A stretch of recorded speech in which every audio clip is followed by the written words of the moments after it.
उनके शिक्षक ने उनसे जाति पूछ करके भेदभाव किया। बाबा साहब घर लौटे, माँ से पूछा क्यों हमें पढ़ने का अधिकार नहीं। माँ ने कहा क्योंकि हम नीची जाति में आते हैं। बच्चे ने पूछा कि ये कहाँ लिखा, कैसे पता कि हम किस जाति में आते हैं। माँ ने कहा किसी किताब में लिखा है कि हम सब छोटी जाति, नीची जाति से आते हैं। और बच्चे ने कहा कि माँ किताब में तो गलत भी लिखा हो सकता है, मुझे मौका मिलेगा तो मैं उस किताब को बदल दूंगा और ऐसी किताब लिखूंगा जिसमें इंसान इंसान बराबर होंगे, कोई छोटा या बड़ा नहीं होगा। और उस किताब का नाम है भारत का संविधान। एखन भी बहुत आदमी मन डॉक्टर भीमराव अंबेडकर और जयपाल सिंह मुंडा के विषय में नहीं जानला। खान जे हमने इतना स्वाधीनता से हमने समाज के माजे उठेक बैठेक ले पड़ा थी, आज वो दुईजन व्यक्ति के वजह से हमने पढ़ा थी। ठीक है ना। तो एक बार फिर से डॉक्टर लक्ष्मण यादव के बहुत बहुत धन्यवाद। जो सुंदर स्पीच, सुंदर ज्ञान हमने के देवा थे। बाबा साहब अम्बेडकर के बाद जो दूसरा नाम मैं लेना चाह रहा हूं, उस आदिवासी नेता, भारत राष्ट्र के निर्माता जयपाल सिंह मुंडा का नाम लेना चाह रहा हूं, जिन्होंने संविधान सभा की बैठक में खड़े होकर इस देश के मूल निवासियों के लिए क्या कहा है। मैं चाहता हूं कि इस पूरे कोटेशन को आप सुने, और कि हमारे इतने 3 करोड़ लोग आदिवासी हैं और संविधान सभा में केवल 5 लोग 6 लोग हैं। और सुनिए जयपाल सिंह मुंडा का कोटेशन, और उस कोटेशन में वो जयपाल सिंह मुंडा क्या लिखते हैं, कहते हैं, मैं सभा से कहना चाहता हूं कि अगर कोई देश में सबसे ज्यादा दुर्व्यवहार का शिकार हुआ है तो वो हमारे लोग हैं। मैं जिस सैंधव घाटी सभ्यता का वंशज हूं, उसका इतिहास बताता है कि आप में से अधिकांश लोग जो यहां बैठे हैं बाहरी हैं, घुसपैठिए हैं, जिनके कारण हमारे लोगों को धन और धरती छोड़ करके जंगलों में जाना पड़ा है। इसलिए यहां जो संकल्प पेश किया गया है वह आदिवासियों को लोकतंत्र नहीं सिखाने जा रहा। हम सब आदिवासियों को लोकतंत्र सिखा ही नहीं सकते, बल्कि आपको ही उनसे लोकतंत्र सीखना है। आदिवासी पृथ्वी के सबसे पहले, पुराने और सबसे बड़े लोकतांत्रिक लोग हैं। देश के बड़े बड़े पूंजीपतियों के हाथों में वो जल जंगल जमीन बेची जा रही है, और जो आदिवासी वहां लड़ रहा है उसको गोली मारी जा रही है। सच के। और जब सदन में पूछा गया कि आपने आदिवासियों को गोली क्यों मारा, तो मंत्री खड़ा होकर कहता है मिस्टेकन आइडेंटिटी थी, गलत। तो रावरीमन कार को सबको के जोहार में जूलियस एक बार फिर से आज के ए रिएक्शन वीडियो में आपने मन के स्वागत करा तो दोस्त मन भाई मान, एक समय के बात रहे जखन हमने आदिवासी समाज में हमने आदिवासी जितना आदमी मान रही और जितना भी एससी ओबीसी और निचले वर्ग के जितना भी हमने दलित आदमी मान रहे ना, उमन के समाज में उठे बैठे कर परमिशन नहीं रहे हैं, लिखे पढ़े कर परमिशन नहीं रहे हैं, इवन कि पानी भी पिए कर परमिशन नहीं रहे उनके सामने। ठीक है ना। लेकिन आज हमने इस स्वाधीनता भारत में हमने स्वाधीन भावे जिए पड़ा थी और हमने के इक्वल मर्यादा देवल के लिए। ठीक है ना। और आज हमने के आदिवासी समाज के आजादी के श्रेय जाइला दुईजन महान व्यक्ति के, और वो दुईजन व्यक्ति के नाम है के बाबा साहेब डॉक्टर भीमराव अंबेडकर और जयपाल सिंह मुंडा। ठीक है ना। ये दुईजन महान व्यक्ति हमने के आजादी में अपन बहुत ही बड़का बड़का योगदान दिले और बहुत ही शानदार और महान संविधान बना ले, और जेकर खातिर आज हमने आदिवासी फ्रीडम भावे हमने जिए के लिए पड़ा। ठीक है ना। तो चला दोस्त मन भाई मान, आज ओहे दुईजन व्यक्ति के बातचीत हमने ये वीडियो में करबोई और केटा मन छोटो छोटो वीडियो क्लिप्स मन हमने देखबोई डॉक्टर लक्ष्मण यादव के जुबानी। ठीक है ना। चला हमने ये वीडियो के चालू कर दो।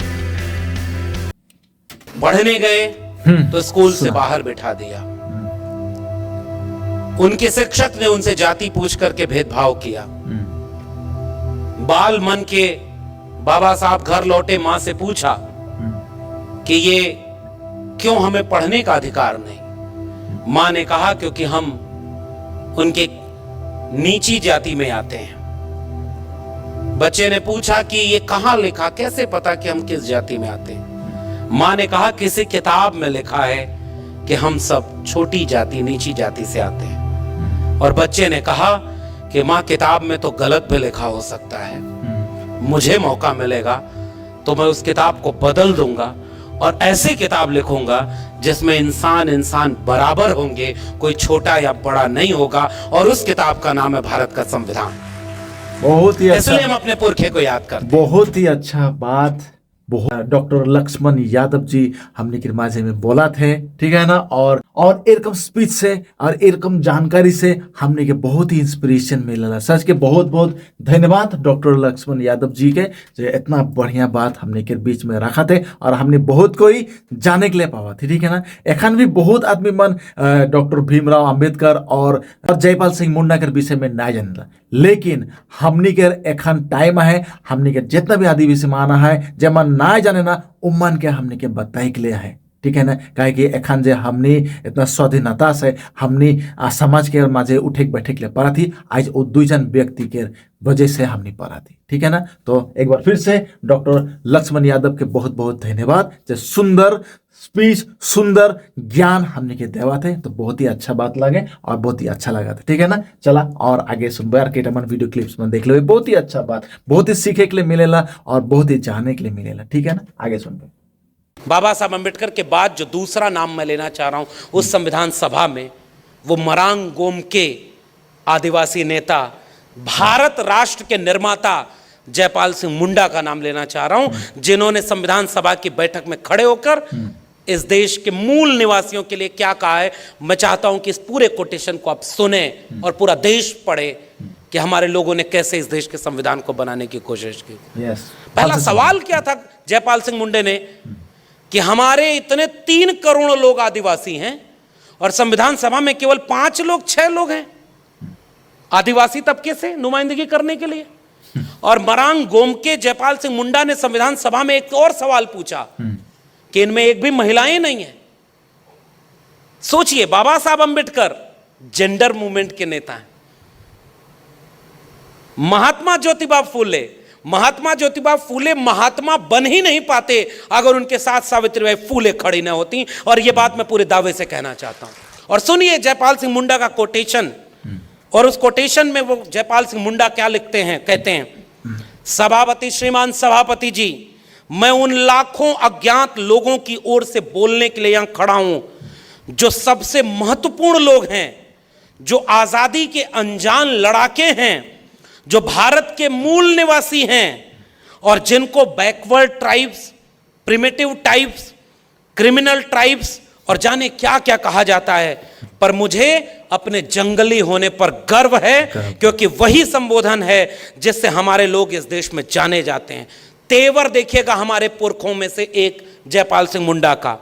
हम जंगल के लोग अपने संकल्प को अच्छी तरह से समझते हैं। अपने 3 करोड़ आदिवासियों की ओर से मैं इस संकल्प का समर्थन करता हूं। और हम समर्थन इसलिए नहीं करते कि यह देश के हर नागरिक की धड़कन और उसकी भावनाओं की अभिव्यक्ति करता है। इस संकल्प के बाद भी हमारा कोई झगड़ा नहीं है। एक जंगली और एक आदिवासी होने के नाते संकल्प की जटिलताओं में हमारी कोई दिलचस्पी नहीं है। मैं सभा से कहना चाहता हूं कि अगर कोई देश में सबसे ज्यादा दुर्व्यवहार का शिकार हुआ है तो वो हमारे लोग हैं। पिछले 6000 सालों से उनकी उपेक्षा हुई है और उनके साथ अपमानजनक व्यवहार हुआ है। सच के मैं जिस सैंधव घाटी सभ्यता का वंशज हूं उसका इतिहास बताता है कि आप में से अधिकांश लोग जो यहां बैठे हैं बाहरी हैं, घुसपैठिए हैं, जिनके कारण हमारे लोगों को धन और धरती छोड़ करके जंगलों में जाना पड़ा है। इसलिए यहां जो संकल्प पेश किया गया है वह आदिवासियों को लोकतंत्र नहीं सिखाने जा रहा। हम सब आदिवासियों को लोकतंत्र सिखा ही नहीं सकते, बल्कि आपको ही उनसे लोकतंत्र सीखना है। आदिवासी पृथ्वी के सबसे पहले पुराने और सबसे बड़े लोकतांत्रिक लोग हैं और इसलिए हम ये चाहते हैं कि इस देश के संविधान में हमारी जगह ऐसी बने कि हमें भी महसूस हो कि हां हमारा मुल्क आजाद हुआ है। ये कोटेशन पढ़ा था जयपाल सिंह मुंडा ने। बहुत ही गौरव के बात लगे नहीं, हमने के आदिवासी आदमी इतना बढ़िया एक लीडरशिप में रहे और हमने के आवाज मान के उठा ले, हमने के अधिकार मान के उठा ले, हमने के ऊपर में जितना अन्याय होते रहे वो मन की बात सबके वो रख ले। सच के बहुत ही अच्छा लगा था ईमान बात सब सुन के। और हमने के देखन समय है एकजुट होए के लगी और हमने के आवाज के बुलंद करे के लगी और हमने भी देखा के लगी जब हमने भी आदिवासी केकरो से काम नहीं की। ठीक है ना, चला आगे सुन भाई। और आज इस देश में आदिवासी अपने जल जंगल जमीन, अभी मैं 1 हफ्ता पहले बस्तर से लौटा हूं, आप यकीन नहीं मानेंगे, देश के बड़े बड़े पूंजीपतियों के हाथों में वो जल जंगल जमीन बेची जा रही है और जो आदिवासी वहां लड़ रहा है उसको गोली मारी जा रही है। सच के। और जब सदन में पूछा गया कि आपने आदिवासियों को गोली क्यों मारा, तो मंत्री खड़ा होकर कहता है मिस्टेकन आइडेंटिटी थी, गलती हो गई। क्या इस देश के नागरिक की जान की कीमत यही है कि कोई गलती से गोली मार दे? और इसलिए मैं यहां खड़ा होकर पूछना चाहता हूं, बताइए 2023 में भारत का संविधान कितना बचा है? कितनी मुश्किल से बनाया गया था। डॉक्टर अंबेडकर ने एक एक क्लॉज पर पढ़ करके इतना कुछ लिखा है, इतना कुछ डिबेट करके एक न्याय, समता और बंधुता का भारत बनाया है। और आज इस देश को कहां पहुंचाया जा रहा है? तो दोस्त मान भाई मान अपने मन देखला सुनला, और जितना भी मोर आदिवासी भाई बहन माना है सबको के मोर इतना ही अनुरोध है, हमने के रेखन टाइम है एकजुट होए खातिर और एक आवाज बने खातिर, और हमने के स्वाधीन हो गई ये भारत, तथापि हमने के बीच में बहुत ही रकम बात सब है जगह पूरा हो के लिए बाकी है। बहुत ही रकम हमने के बीच में रकम अधिकार माना है, हमने के समाज में जो हमने के अधिकार माना है वो मन के हमने के पूरा हो के बहुत भी एखन जरूरी है।